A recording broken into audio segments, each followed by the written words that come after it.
المرسلين محمد وآله وأصحابه أجمعين. أما بعد، قال الله تبارك وتعالى: إنا نحن نزلنا الذكر وإنا له لحافظون. برادران اسلام، آئے اس بزمے پر نور میں ذکر اللہ کی باتیں کریں، کتاب اللہ کی باتیں کریں، قرآن کلام اللہ کی باتیں کریں، قرآن کریم کی باتیں کریں. قرآن کریم رب العالمین کا وہ مبارک کلام ہے جو رسول عربی صلی اللہ علیہ وسلم کی ذات گرامی پر نازل ہوا. گزشتہ آسمانی کتابوں کے برعکس اس کا مرتبہ اتنا بلند ہے جو خود خالق کائنات نے اس کی حفاظت کی ذمہ داری لی ہے اور اعلان فرمایا: انا نحن نزلنا الذکر وانا له لحافظون. ہم نے قرآن کو نازل کیا ہے اور ہم ہی اس کی حفاظت کریں گے.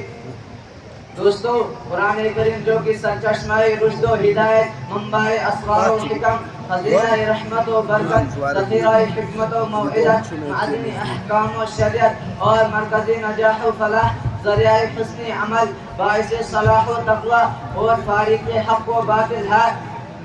اللہ تبارک و تعالی نے اس عظیم الشان کتاب کا تعارف خود کرایا ہے اور بار بار مختلف انداز میں کرایا ہے. لہذا اللہ تعالی نے فرمایا ہے: ان هذا القرآن يهدي للتي هي اقوم. اللہ تعالیٰ نے قرآن کریم کو مرکز ہدایت فرمایا ہے، اس لیے کہ ہم نے اللہ تعالیٰ سے سیدھے راستے کی ہدایت مانگی ہے.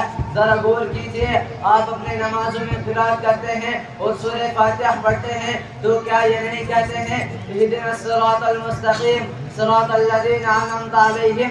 اے اللہ، ہم کو سیدھے راستے کی ہدایت دیجیے اور ان لوگوں کے راستے پر چلائے جن پر آپ نے انعام کیا ہے. ہر مومن بندہ پانچوں وقت کی تمام فرض، واجب، سنت اور نفل نماز میں سورہ فاتحہ پڑھتا ہے، ہدایت مانگتا ہے. لہذا اللہ تعالیٰ نے فرمایا ہے: میرے بندے نے ہدایت مانگی ہے، سیدھے راستے کی دعا مانگی ہے، اصول زندگی مانگی ہے، دستور حیات مانگا ہے.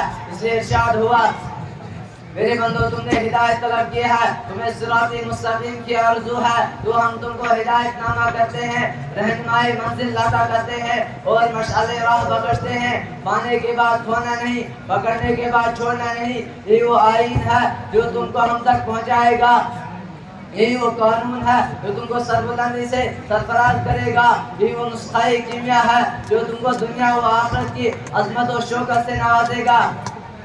برادران ملت، قرآن کریم کی حفاظت کا ذمہ اللہ تعالیٰ نے لیا ہے، اس لیے کہ وہ قیامت تک کے لیے مامون و محفوظ ہو گیا ہے. اللہ تعالیٰ نے حفظ قرآن کا ایسا جامع اور مکمل نظام قائم کیا ہے کہ تحریف و تبدیلی کا تصور بھی محال ہے. کروڑوں کی تعداد میں حفاظ کرام اس مبارک کتاب کو اپنے لوح دل پر نقش کر لیتے ہیں. لاکھوں کی تعداد میں مفسرین و مترجمین اس کی حفاظت میں مصروف ہیں. اس کے الفاظ و معنی ہی نہیں بلکہ اس کے حرکات، حروف اور نقطے تک شمار کیے گئے ہیں. لاتعداد مسلمان روزانہ اس کی تلاوت کرتے ہیں.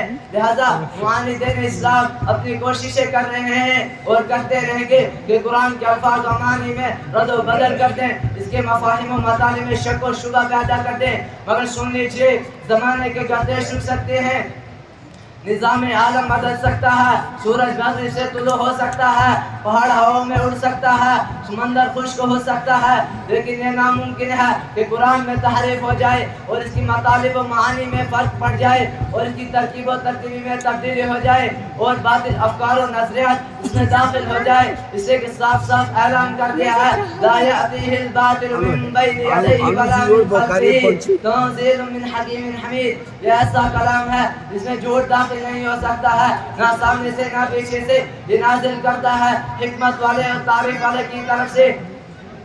محترم سامعین کرام، قرآن کریم نے عربوں کو نفرت و عداوت، جنگ و جدال، اختلافات و تنازعات کے دلدل سے نکال کر ایمان و توحید کے اساس پر ان کو متحد کر دیا، آپس میں بھائی بھائی بنا دیا. حالانکہ وہ ہلاکت کی دہانی پر تھے، قریب تھا کہ فنا کی گاہٹ اتر جاتی اور صفائے ہستی سے نست و نابود ہو جاتے، خدا کے عذاب کا شکار ہو جاتے. لیکن قرآن کے ذریعے اللہ تعالیٰ نے ان کو بچا لیا اور نہ صرف بچا لیا بلکہ شقاوت و بدبختی، ضلالت و جہالت کے غار سے نکال کر سعادت و نیک بختی اور ہدایت و شرافت کی چوٹیوں پر پہنچا دیا. برادر قوم، قرآن کریم قدم قدم پر مومنوں کو بشارت سے نوازتا ہے، ان کے دلوں میں امنگوں کے چراغ روشن کرتا ہے، ان کے ایمانی جذبوں کو بڑھتا ہے، جوشی عمل پیدا کرتا ہے، جنت رحمت اور مغفرت کی خوشخبری دیتا ہے۔ اسی طرح مشرکوں کو عذاب علیم سے ڈراتا ہے، شرک و کفر پر نکیر کرتا ہے، ضلالت و گمراہی کی مذمت کرتا ہے، اور یہی قرآن بدعمالیوں کے مرتکب، نافرمانیوں کے خوگر، برائیوں کے عادی لوگوں کے لیے خیر خواہ اور ناصحیح بن جاتا ہے، نامرادیوں کے سہارے میں دلیل راہ بن جاتا ہے، ناکاموں کے میدان میں مخلص رہبر بن جاتا ہے، نامایوسیوں کی تاریکی میں منارہ نور بن جاتا ہے، شکست دلوں کے لیے پیام رحمت بن جاتا ہے، مردہ جذبات کے حق میں روح ایمان بن جاتا ہے، اور آصف پر نجات و رحمت کے دروازے کھول دیتا ہے۔ اس سے ارشاد ہوا قل يا عبادي الذين اسرفوا على انفسهم لا تقنطوا من رحمت اللہ ان اللہ یغفر الذنوب جميعا انہ الغفور الرحیم۔ اے رسول کہہ دیجیے کہ میرے بندو جنہوں نے اپنے جانوں پر ظلم کیا ہے اللہ کی رحمت سے مایوس نہ ہو، بے شک اللہ تعالیٰ تمام گناہوں کو معاف کر دے گا، وہ مغفرت کرنے والا اور رحم کرنے والا ہے۔ برادر مکرم، حالانکہ قرآن میں وہ نسخہ کیمیا ہے جو ہمارے جسمانی و روحانی بیماریوں کا شافی علاج ہے، اس لیے کہ شفا لما فی الصدور ہے۔ یہی قرآن ہمارے معاشرتی و سماجی، اخلاقی و سیاسی، اقتصادی و مذہبی، داخلی و خارجی، عبادتی و معاملاتی، عدالتی و حکومتی مسائل کا حل ہے، اس لیے کہ تبیانا لکل شیء ہے۔ اگر ہم کامیابی و کامرانی اور فلاح و بہبود کی چوٹیوں پر پہنچنا چاہتے ہیں اور اپنی موجودہ زندگی کے ناکاموں مایوسیوں کو بدلنا چاہتے ہیں تو پھر اسی دستور و قانون کی طرف رجوع کرنا ہوگا۔ قرآن آج بھی ہم کو دعوت دیتا ہے کہ واعتصموا بحبل اللہ جميعا ولا تفرقوا، آؤ اللہ کی رسی کو مضبوطی سے پکڑ لو اور فرقوں میں مت بٹو۔ اللہ تبارک و تعالی سے دعا ہے کہ اللہ تعالیٰ تمام مسلمانوں کو قرآن کریم کے حکم پر چلنے کی توفیق عطا فرمائے۔ وما علینا الا البلاغ۔